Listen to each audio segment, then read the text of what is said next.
Hello everyone, welcome back to my another vlog video. আর আজকে আমি একা যাচ্ছি ঘুরতে। একা বললে ঠিক নয়, আমি আর ক্রিস যাচ্ছি শান্তিনিকেতন ঘুরতে। আর ও যাচ্ছিল আমাদেরকে ছাড়তে, সিমলা অবধি ছাড়তে গেছিলো ও আমাদেরকে। আর এই যে সব বন্ধুরা চলে এসেছে আর আমাদের বাসও চলে এসেছে। এবার আমরা বাসে উঠবো আর রওনা দেবো হাওড়া স্টেশনের উদ্দেশ্যে। আমরা এই বাসে করেই হাওড়া স্টেশন অবধি গেছিলাম। আর এই যে আমার সব বন্ধুরা। তো তারপর ফাইনালি বাসটা ছেড়ে দিল, আমি ওকে টাটা করে আমাদের জার্নি স্টার্ট হয়ে গেল। জিওগ্রাফি ম্যাম নিয়ে যাচ্ছে আমাদেরকে শান্তিনিকেতন। ট্রেন ছিল 6টা 10-এর হাওড়া দিয়ে গণদেবতা। আর বাসে উঠেই মাইকেল আর স্বপ্ননীলের নাচ শুরু হয়ে গেছে। সবাই খুব বাসে মজা করতে করতে পৌঁছে গেলাম হাওড়া স্টেশনে। আমাদের ট্রেন 11 নম্বর প্ল্যাটফর্ম দিয়ে ছাড়বে, তো তাই জন্য আমরা এখন সবাই যাচ্ছি ওখানেই। আর এই যে সুপ্রিয়া আর ক্রিস পড়েছি ট্রেনে। আর অনেক কষ্ট করে আমরা জায়গা পেয়েছি, বুঝতেই পারছো। সিটের উপরে আমরা বসেছি, মানে যেখানে সবাই পড়েছি শান্তিনিকেতন স্টেশনে। আর মাঝখানের কোনো ভিডিওর ক্লিপস নেওয়া হয়নি, কারণ ট্রেনে প্রচুর পরিমাণে ভিড় ছিল, তাই জন্যে। আমার পর দেখো এর রাস্তায় ঢং শুরু হয়ে গেছে, কারণ ম্যাম বলেছিল যে রাতে বেলায় পড়াবে, তো তাই জন্যে। তার কিছুক্ষণের মধ্যে আমাদের গাড়ি চলে এসেছিলো। একটা 4 চাকা ছোট ছিল আর একটা টাটা সুমো ছিল। টাটা সুমোতে আমরা এই কজন উঠেছিলাম। আর এই যে দেখো তোমাদের ক্রিস বাবুকে, কি সুন্দর মিচকি মিচকি হাসি দিয়ে বাইরের দিকে দেখছে ও। তারপর আমাদের গাড়ি ছেড়ে দিল।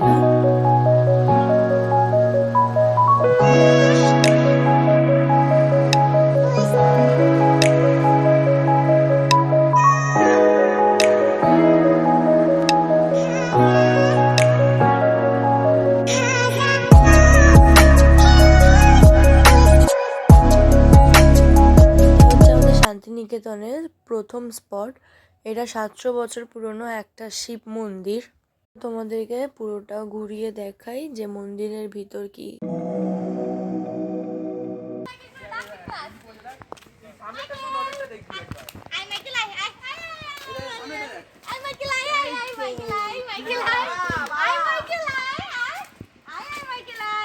এখানে ঈশিতা কুকুরটাকে মাইকেল বলে বলে ডাকছিল, আর কুকুরটা দেখছিল যে কেমন হাসছিল।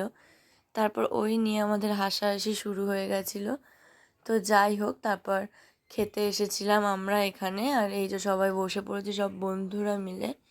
আর রাজাদা ওকে মাইকেলকে এসে বলছে যে ও সবার জন্য ডিম টোস্ট অর্ডার দিয়েছে, কিন্তু কেউ ডিম টোস্ট খাবে না, সবাই পরোটা আর ঘুগনি খাবে। তো তারপর আবার সবার জন্য পরোটা ঘুগনি নেওয়া হলো। শিব মন্দিরের ওখান দিয়ে বেরিয়ে আমরা শান্তিনিকেতনের রাজবাড়ির ওখানে গেছিলাম। ওখানে ঢুকতে 10 টাকা করে টিকিট লাগে। তো চলো তোমাদেরকে ভিতরটা ঘুরিয়ে দেখাই রাজবাড়ির।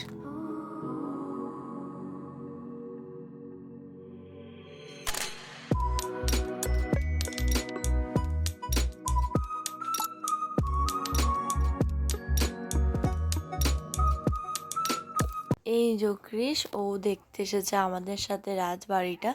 আর কি সুন্দর দেখো মিচকি মিচকি হাসছে।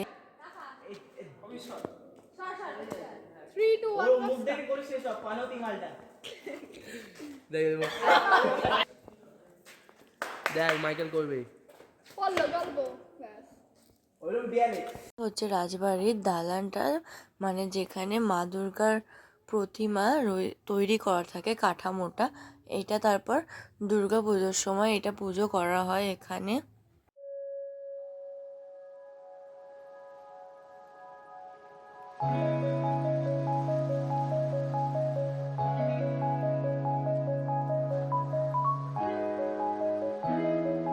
আর এখানটা দেখো পুরো লাল মাটির রাস্তা।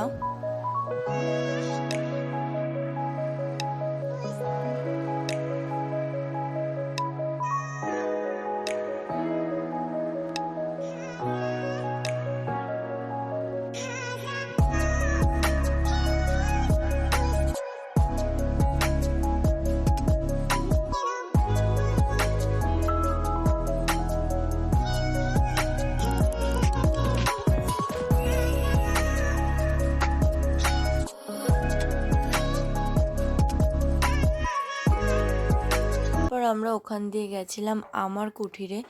এটা একটা মিউজিয়াম মতন রয়েছে।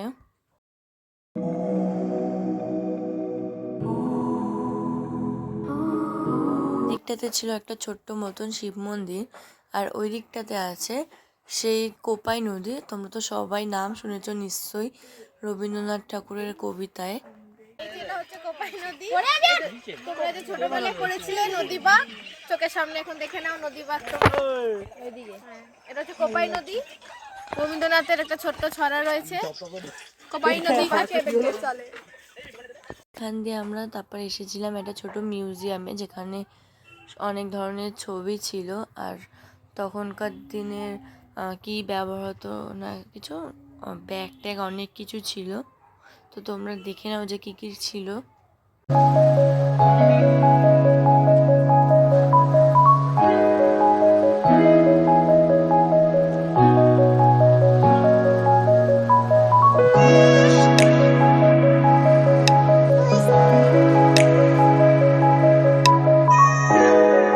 আমরা বেরিয়ে পড়েছিলাম আমার কোপাই নদী।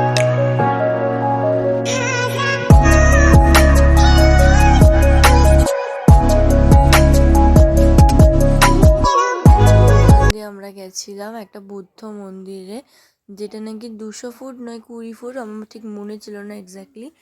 তো বড় বুদ্ধ মন্দির, আর যেহেতু বন্ধ ছিল তো ওই জন্য আমরা গাড়ি দিয়ে দেখে তারপর গাড়িতেই চলে গেছিলাম, আমরা ভিতরে আর যাইনি। বুদ্ধ মন্দিরটা দেখে নেওয়ার পর তারপর আমরা এসেছিলাম কোপাই নদীটা দেখতে, আর কোপাই নদীর সেই পাড়ের ওইখানটাতে আমরা যাব বলে। আর কোপাই নদীর দেখো যেতে গিয়ে দুদিকে কি সুন্দর ছোট্ট মানে হাট মতন, ঠিক বলবো না, দোকানটার বসেছিল। সবাই এবার চলে এসেছি কোপাই নদীর খুব কাছে। এবার জুতো খুলে নেমেও পড়েছিলাম কোপাই নদীতে।